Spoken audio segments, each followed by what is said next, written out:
భగవద్గీత గురించి, గీత యొక్క గొప్పతనం గురించి చెప్పబోతున్నాను. మా ముగ్గురిని ఆశీర్వదించండి. జై శ్రీకృష్ణ. నా పేరు ప్రశ్న. జై శ్రీకృష్ణ. నా పేరు జవాబు. జై శ్రీకృష్ణ. నా పేరు భగవద్గీత. ఏమండోయ్ విన్నారా? ఈ అమ్మాయి పేరు భగవద్గీత.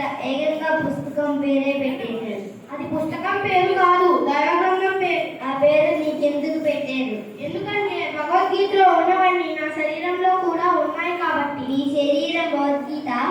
అవును, నా శరీరమే కాదు, మానవ శరీరాలన్నీ నడిచే భగవద్గీతలు. అయితే పంచపాండవులు ఎవరు? పంచపాండవులు మన పంచేంద్రియాలు. అయితే కౌరవులు ఎవరు? మన కోరికలే కౌరవులు. అయితే పాండవులు భార్య ద్రౌపది మాత. పంచేంద్రియాలతో ముడిపడి ఉన్న సత్యశీలమే ద్రౌపది మాత. అయితే కురుక్షేత్రం ఏమిటి? మన మనసే కురుక్షేత్రం. అయితే శ్రీకృష్ణుడు భగవానుడు ఎవరు? నీలోను నాలోను విశ్వమంతా నిండి ఉన్న జ్ఞానమే శ్రీకృష్ణ భగవానుడు. భగవద్గీతలో ఏమి ఉన్నాయి?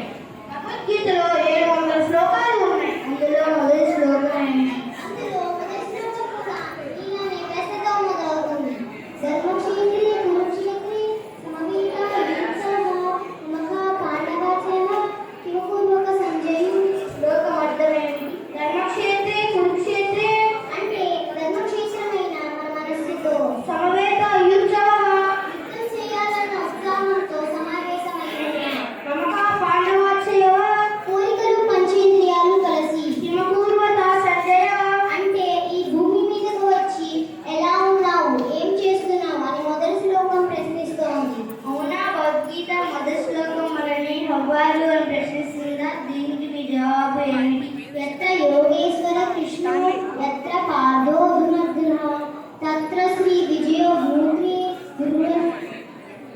దుర్గనిధిర్మతిర్మమః. శ్లోకం అర్థం ఏమిటి?